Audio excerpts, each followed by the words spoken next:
নমস্কার। ভরসার এক মাস নিয়ে এসছি আমি অয়ন। আবারও আমার সঙ্গে আর এক মন্ত্রী শঙ্কর ঘোষ। শঙ্কর সাহেবের মুখে দারুণ হাসি, খুব স্বাভাবিক। মাত্র এক মাসের মধ্যে যা যা কাজ হয়েছে, সরকার করেছে এখনো পর্যন্ত, তাতে হাসিটাই আসে। আমি তাপস রায়কে প্রশ্ন করেছিলাম, শঙ্কর, যে আপনি তো এই দলটাই করেছেন কয়েক বছর ধরে। তিনি বলেছিলেন আমার দুর্ভাগ্য তৃণমূল দলটা করেছি। আমার মনে হচ্ছে শঙ্কর ঘোষ ভাগ্যবান, বাম রাজনীতি করেছেন কিন্তু তৃণমূলের রাজনীতিটি করেননি। আমি কি ঠিক? দেখুন, প্রথমত মন্ত্রী শুনলে আমার হাসি পেয়ে যায়, কারণ এই রাজ্যের রাজনীতিতে আর যাই হোক, তৃণমূল কংগ্রেসের এই 15 বছরের অনাচার মানুষকে এটা ভাবাচ্ছে যে মন্ত্রী হয়ে যারা ক্ষমতায় বসেন তাদের চেহারা কি এরকম। মানে রাজনীতিতে মন্ত্রী শব্দের, রাজনীতি এবং মন্ত্রী শব্দের নেতা, এর তো তৃণমূল যে দুর্নাম ছড়িয়ে গেল, মানে দুর্গন্ধ ছড়িয়ে গেল, সেই দুর্গন্ধ থেকে বের করতে পশ্চিমবঙ্গে অভ্যন্তরে যারা আমরা রাজনৈতিক কর্মী কার্যকর্তা তাদের কিন্তু বেশ কঠিন চ্যালেঞ্জ। আরেকটা জিনিস আমি বলবো, শুধু আমি কেন, এই ফ্র্যাটার্নিটির সাথে যারা যুক্ত রাজনীতির সঙ্গে, ক্ষমতায় থাকলে বা ক্ষমতায় না থাকলে, তৃণমূলের এই 15 বছরের রাজনীতি, অপশাসন, অরাজকতার যে উপন্যাস, এটার থেকে কিন্তু প্রচুর শেখবার আছে। যদি আমরা এটা কেউ না শিখি তাহলে কিন্তু পরবর্তীকালে একই ধরনের মানুষের কাছ থেকে কিন্তু অভিঘাত আসতে হবে। ফলে আমি বলবো গুরুত্বপূর্ণ, হ্যাঁ, এইটা একটু বোঝা মানে সবার দরকার। এমনিতে আমি খুব চেষ্টা করি, দেখুন কেউ তো 100% সঠিক এটা তো হওয়া সম্ভব নয়, কিন্তু চেষ্টা থাকে, একটা নিজের মনের মধ্যে দ্বিধাদ্বন্দ্ব থাকে, কোনটা ভালো কোনটা খারাপ, কোনটা করা উচিত কোনটা করা উচিত না, নানা ধরনের পারিপার্শ্বিক চাপ থাকে। সবটা মিলিয়ে নিজেদেরকে পলিটিক্যাল লিডার হিসাবে, পাবলিক রিপ্রেজেন্টেটিভ হিসাবে যদি তুলে ধরতে হয়, তাহলে আমাদের কিছু মনে হয় ভাবনার জায়গা কিন্তু এই তৃণমূলের এই অপশাসনের রাজনীতি বাম আমলেও তো, বাম আমলে 2006 থেকে 2009 পর্যন্ত যা যা ঘটনা ঘটেছে তার একটা নেতিবাচক প্রভাব 2011-এ পড়লো। তৃণমূল বিপুলভাবে ক্ষমতায় এলো। 2026-এ বিজেপি বিরোধী থেকে ক্ষমতায় এলো। আমি বলছি, শঙ্কর ঘোষ কি পজিটিভ যে 2011-এ ক্ষমতায় আসার পর তৃণমূলের এই হাল গত 15 বছরে বিজেপি নিয়ে পজিটিভ? দেখুন, তৃণমূল যারা করেছিলেন তাদের যদি প্রাথমিক ভাবনা থাকে, সেটা হচ্ছে যে বামেদেরকে সরানোটাই ছিল তৃণমূল কংগ্রেসের রাজনীতির মূল ভিত্তি। এবার যখন বামরা সরে গেল তখন কিন্তু তাদের কাছে এই যে মূল যে চ্যালেঞ্জ, এইটা সরে গেল। পরবর্তীকালের যে স্পেস তৈরি করা, সেই স্পেসে তারা তাদের কাছে কি ধারণা, আদর্শ বা কি কথা নিয়ে তারা নিজেদের সমর্থকদেরকে অ্যাসেম্বল করবে, এটা সম্পর্কে তাদের সচেতনতা, আমি বলবো এই স্ট্রাকচারটা তারা তৈরি করতে পারেনি। ফলে শুধু পরিবারতন্ত্র বা পারিবারিক একটা পার্টি শুধু নয়, এর পাশাপাশি এদের কাছে কোনো আদর্শ বা নীতি ছিল না। বাম, ভারতীয় জনতা পার্টি, তারা দুজন একটা নির্দিষ্ট আদর্শে বিশ্বাস করে, এবং ভারতীয় জনতা পার্টির ক্ষেত্রেও যেটা সব থেকে বড় বিষয়, এটা এক, পরিবারতান্ত্রিক পার্টি না, দুই, এটা একটা নির্দিষ্ট আদর্শ, যেখানে জাতীয়তাবোধের কথা বলা হয়েছে, সেখানে নিয়ে কাজ করে। তৃণমূলের ক্ষেত্রে যে ধরনের শৃঙ্খলাহীনতা দেখা যায়, যে ধরনের মানে ওপর থেকে নিচ অব্দি দুর্নীতিগ্রস্ত, কেন এর কোনো ছাঁকনি নেই, এর কোনো চেক অ্যান্ড ব্যালেন্স নেই। কিন্তু ভারতীয় জনতা পার্টিতে ওপর থেকে নিচ অব্দি একটা চেক অ্যান্ড ব্যালেন্স আছে, অর্থাৎ একটা কেউ ভালো কাজ কি খারাপ কাজ করছে, আমি মাঝে মাঝে ভাবি যে কেউ না কেউ তো কোথাও না কোথাও দেখছে। মানে আমি শুধু এইটুকুই ভাবি যে আমি যদি কোনো জায়গায় সঠিক কাজ করি সেটাও যেরকম দেখা হয়, বেঠিক কাজ করি সেটাও যেন দেখা হয়, এবং আলটিমেটলি তার উপরে দাঁড়িয়ে হচ্ছে আমাদের যে সাংগঠনিকভাবে বা রাজনৈতিকভাবে যে অগ্রগতি সেটা হয়। এইটার জন্যই আমার ধারণা মানে তৃণমূল কংগ্রেসের মতো নিম্ন রুচির কোনো রাজনৈতিক দল ভবিষ্যতেও জন্মাবে। এখান থেকে আমি প্রশ্ন করি, বারবার মমতা বন্দ্যোপাধ্যায় বলেছেন কত উন্নয়ন করেছি, 8 লক্ষ কোটি টাকার দেনা হয়ে গেছে। এই 8 লক্ষ কোটি টাকার দেনা আজকে হতো না যদি এই কাউন্সিলর, পঞ্চায়েত সদস্য তারা কোটি কোটি টাকার মালিক, সরকারের কাছে টাকা আসেনি, আর সে 8 লক্ষ কোটি টাকা আসলে এদের দুর্নীতির জন্যই ধার হয়েছে। দেখুন, যদি তৃণমূলের শাসনকালকে আমরা যদি খুব বিশ্লেষণ করে দেখি, এই যে একটা কথা বলা হয়েছে না, প্রাতিষ্ঠানিক দুর্নীতি, অর্থাৎ এই বিশাল বিপুল পরিমাণ যে এক্সপেন্স দেখা যাচ্ছে, সেই এক্সপেন্সের খুব কম অংশটাই হচ্ছে বাস্তবের কাজের মাটিতে এসছে, বাদ বাকিটা তৃণমূল কংগ্রেসের নেতৃত্বের কাছে গিয়েছে। আরেকটা জিনিস অদ্ভুতভাবে রেভিনিউ কালেকশনের ক্ষেত্রে যদি দেখা যায়, সেখানে দেখা যাবে ভয়ঙ্কর একটা লিকেজ আছে। অর্থাৎ যদি সরকারের কাছে 10 টাকা আসার কথা, সেটা 1 টাকা এসছে। ফলে আমি মার্কেট থেকে লোন নিয়েছি, লোন নিয়ে সেই কাজগুলো করবার চেষ্টা করেছি। এই যে অদ্ভুত যে একটা পরিস্থিতি, এবং লাস্টে যেটা এরা করেছে, আমি যেটা উত্তরবঙ্গের ক্ষেত্রে বলে থাকি, এরা প্রকৃতিকেই বেচে দিয়েছে। এই যে আপনাদের এইখানে, আমি তো অত ভালোভাবে বলতে পারবো না, না ভিআইপি রোড, এই যে লেক টাউন, বা আমরা যাকে ওয়েটল্যান্ড, এই যে ইস্টার্ন কলকাতা, পুরো বেচে দিয়েছে। আমাদের ওখানে বালু, পাথর, ডুয়ার্স, পাহাড় সব বেচে দিয়েছে। অর্থাৎ এদের কাছে সর্বশেষ মানে এমন কোনো জায়গা ছিল না যেখানে এরা দুর্নীতি করেনি, লাস্টে প্রকৃতিকে বেচা শুরু করেছে।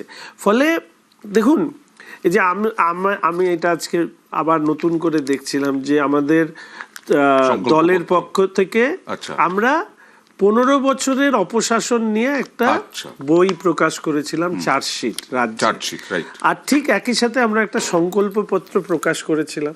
তাহলে আমরা যেগুলো চার্জশিটে বলেছি আমাদের প্রথম দায়িত্ব হবে, সেগুলো যাতে সরকার সেইগুলো ভবিষ্যতে আর কোনো অবস্থায় আমাদের রাজ্যে না হয় সেটাকে নিশ্চিত করা। আর ধরুন সংকল্পপত্রে আমরা যা লিখেছি, এবার সেটাকে এমফেসিস করে মানুষের কাছে কাজ করা। শুধু দুর্নীতি, চোর ধরা, মানুষ চাইছে যে পরিমাণে, আমি বলে বোঝাতে পারবো না, মানে একটা স্টুডেন্টস ইউনিয়ন রুমে নেতাদের বেডরুম পাওয়া যায়, এইটা যদি পঞ্চায়েত অফিসেও বেডরুম না, মানে পঞ্চায়েত অফিসের নেতাদের, প্রথমত স্টুডেন্টস ইউনিয়ন পলিটিক্স থেকেই তো আমরা ছাত্র রাজনীতিতে এসেছি। তো মানে কি রাজনীতির চর্চা এরা করেছে, মানে এটা মানে মানে আমি মানে স্বপ্নে ভাবতে পারি না যে একটা স্টুডেন্টস পলিটিক্সের নেতারা যদি এই চেহারায় উপস্থিত হয়, তারপরে সে হ্যাঁ, তারা কি শিখে এসছে। আমি তো আমার যারা পূর্বসূরি তাদের কাছ থেকে না আমি শিখেছি।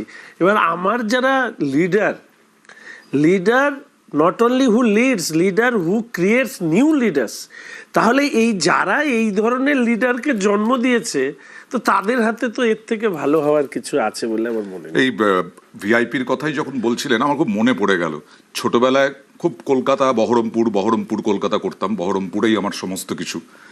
কৃষ্ণচূড়া গাছ থেকে আরম্ভ করে ভিআইপিতে বড় বড় গাছ, ওই বারাসাত থেকেই মোটামুটি বাসে এলে পরে একটা ছায়া পুরোটা জুড়ে, সেটা হাওয়া হয়ে গেল, পুরো হাল বুঝিয়ে দেওয়া হলো।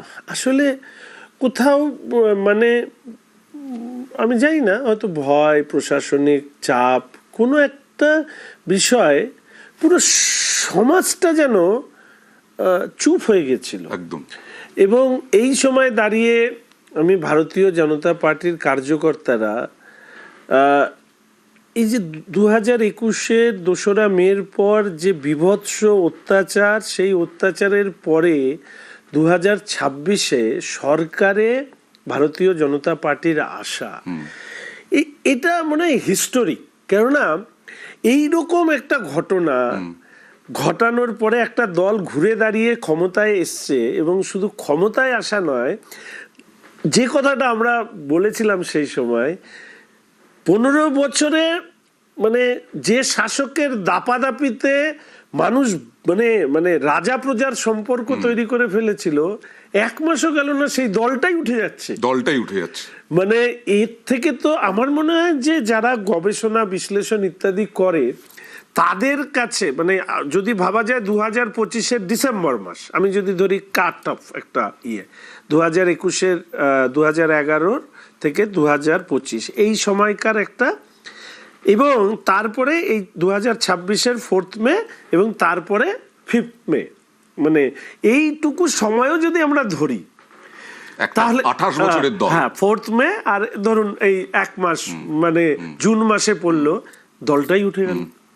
তাহলে আদর্শহীন কোনো একটি জায়গায় কেউ যদি যুক্ত হয় তাহলে তার পরিণতি কি হতে পারে তৃণমূল কংগ্রেস। আমি বলছি ভরসার 1 মাস মানুষ কিন্তু আমি বলছি আমরা তো কিছুটা যাতায়াত করি, এই যাতায়াতে পালা বদলের আগেও বিরক্তির কথা শুনেছি মানুষের কাছ থেকে। এবার মানুষ কিন্তু একেবারে বিচার চাইছেন, মানে শুধু গ্রেফতার নয়, যেন এই যে প্রাসাদগুলো তৈরি করেছে তৃণমূল স্তর থেকে পঞ্চায়েত সদস্য পুরপ্রধান, বলছে এই বাড়িগুলো নিয়ে নিক, সরকার বাজেয়াপ্ত করুক। আমি আশাবাদী যে নিশ্চিতভাবে মানুষের আকাঙ্ক্ষা আইনি পরিধির মধ্যে, আমি বলবো না যে আইনি পরিধির বাইরে, আইনি পরিধির মধ্যে যতটা তাদের কড়া পদক্ষেপ নেওয়া সম্ভব সেটা যাতে তারা নেন। এবং আমি আশা রাখি যে মানুষ যেগুলো প্রত্যাশা করেছেন সেই প্রত্যাশা পূরণ করতে আমরা সক্ষম হব। এবং একথা তো ঠিক যে এই সময়কালে হারবার পরে যে তৃণমূলের চেহারা মানুষের কাছে উঠে এসছে, এই তৃণমূল যে শুধু ঘৃণার বা রোষের পাত্র হয়নি, এই তৃণমূল মানে আমি বলবো ঘেন্নার সর্বশেষ পর্যায়ে পৌঁছেছে। ফলে সেই তৃণমূলকে বা যারা এই কাজের সাথে যুক্ত তাদের আইনি পরিভাষায় যা যা হওয়া দরকার সেটা নিশ্চিত করা নতুন সরকার হিসাবে এটা আমাদের দায়িত্ব। আমি আশা রাখি মাননীয় মুখ্যমন্ত্রী এই ব্যাপারে যেরকম আরজি করের ক্ষেত্রে 3 পুলিশ সুপারকে পুলিশ অফিসারকে সাসপেন্ড করা সেটা একটা বার্তা ছিল, পরে এই যে কি জাহাঙ্গীর কি পুষ্পা নাকি ঝুঁকেগা নেহি থেকে শুরু করে এই যে যারা গ্রেপ্তার হচ্ছে, মানে কিভাবে বেড়ালকে অরূপ বিশ্বাসকে পাওয়াই যাচ্ছে না। অরূপ বিশ্বাস সে তো মানে মেসির সাথে দেখা করতে যেতে পারে।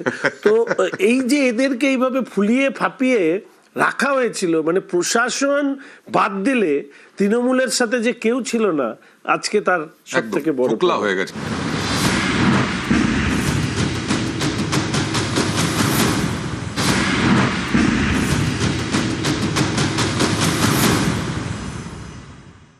শিলিগুড়িতে তো প্রচুর সম্বর্ধনা হলো, কি বলছেন মানুষ, সাধারণ মানুষ কি বলছেন? আমি তো সম্বর্ধনা ভালোবাসি না, আর সম্বর্ধনা যদি দিতে হয় তাহলে 5 বছর পর কাজ করলাম, করার পরে একদম যদি ভালো কাজ করি তাহলে সম্বর্ধনা দেবেন। শুনুন, এই উচ্ছ্বাস ইত্যাদি এর সাথে একটা প্রত্যাশা মানুষের কাজ করে। একদম 2021 থেকে 2026 যে কঠিন সময়ের মধ্যে দিয়ে গিয়েছি, সেই সময় মানুষ মানে প্রশাসন মানে অনেক বড় বড় প্রতিষ্ঠান তারা আমাদের ছায়া মারাতেন না, ছায়া আমাদেরকে তো ছাড়ুন, ছায়াই মারাতেন না।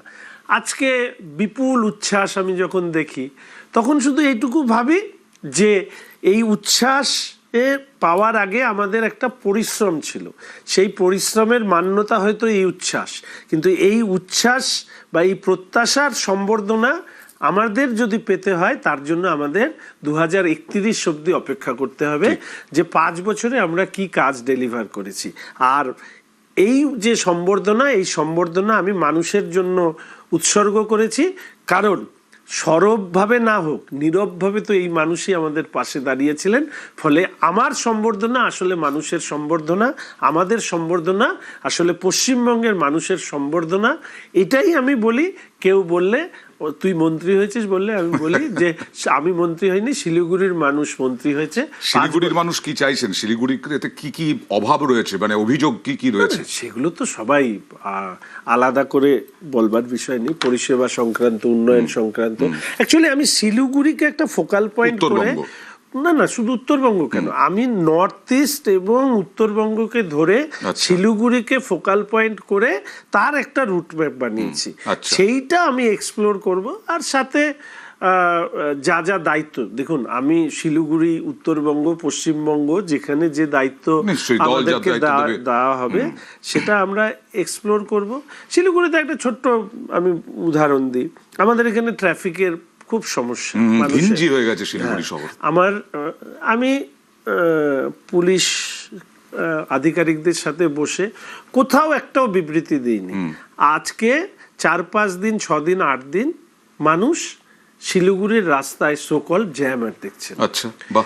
এর কারণ কি? ছোট ছোট বিষয়, মানে অদ্ভুত। আমি কোনো একটা বিষয় বলতে চাচ্ছি না, দেখলাম কোনো একটা জায়গায় জ্যাম হচ্ছে, সেটা সরানোর জন্য বেশি কিছু না, আমি আধিকারিকদেরকে জিজ্ঞেস করলাম এটা কেন হচ্ছে, এটা তো হওয়ার কথা নয়।